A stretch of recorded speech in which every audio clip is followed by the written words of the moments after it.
Yes, in a sense, this is a call to action, and it's one for me that's actually based on Cynefin, on actually, supporting activities at the local level, at the grassroots level, and building up from there and seeing how we can actually network practical experience that enables us to evolve a movement which is locally based and driven, rather than it being another requirement of central government. But having expressed my view there, can I just throw a question to the three speakers? Um, what are the next steps? Chrissy, Alison, perhaps Dan.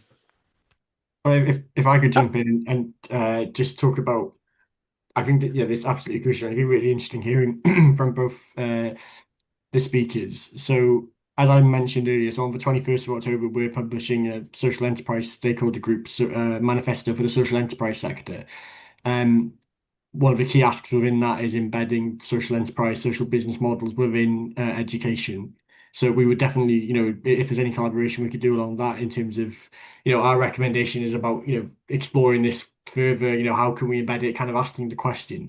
But yeah, learning from the two presentations so far would be, essential to that.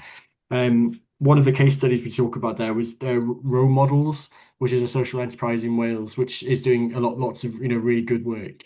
And that can be an example of how this can be developed even further. Mm. I put a couple of projects the Compass has delivered, which is trying to do some of the things that have been mentioned, which the pilot projects that could go a lot further, but could definitely be interesting for you to know about as well. And then I was finally going to mention, so the next cross-party group meeting is in December. The cross-party group for cooperatives and mutuals in the Senedd. We've penciled that in to talk about these ideas, basically about cooperative education, how we embed that within the education system and the next generation. Um, so yeah, I'm sure we can talk about that separately as well because both of the presentations I think would be really relevant for that. Mm. Chrissy, am I putting you on the spot, Chrissy, to understand how can we best build upon, in a Welsh context, the work you've been doing extensively in other parts of the UK? I think in terms of what Dan and Alison was saying, in terms of building on those areas and developing some type of initiative that demonstrates in Wales the necessity for it, its contributions and its vitality to the Welsh overall curriculum and development. And I think there's a lot of work. I mean, Wales is superb.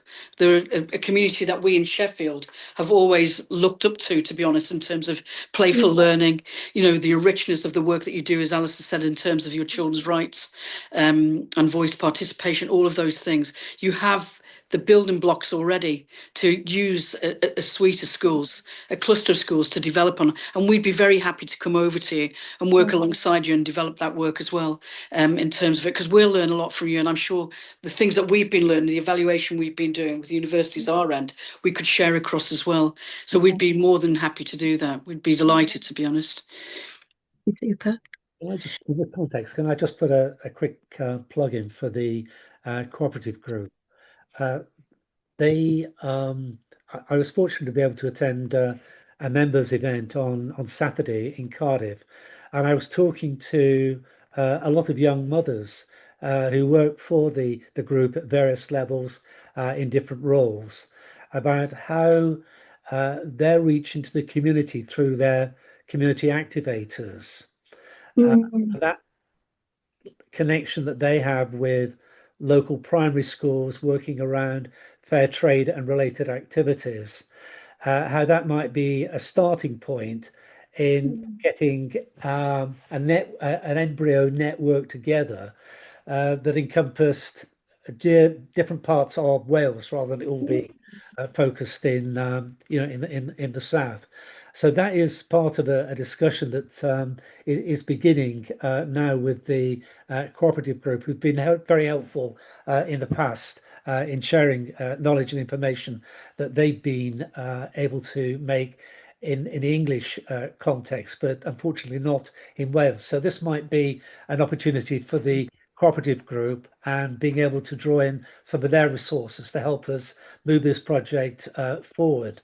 Yeah, it's something I'm hoping to talk to the cooperative group about in terms of the rollout. And I think that point that you've made, David, in relation to co-producers, I mean, very often the early years are not given the credit for the influence that they have, because they are the door into communities. They are the ones where co-learning, co-education, co-production is fundamental to, in terms of the first reach into families and communities. And they've been thrown to the side for too long. And I think those networks you're talking about would be absolutely invaluable. Because what we Absolutely. need to do in a way is to find a way of building on what exists, what is possible, where resources and potential exist, and where there's a will to make that happen. As I said to colleagues on Saturday, we're not wanting to press gang people into being involved. We think it speaks for itself. It's a marvelous sort of development that Chrissy and Alison have been speaking to, and it just sort of stands out as a very obvious way in which the cooperative group could actually renew its links with its members in Wales.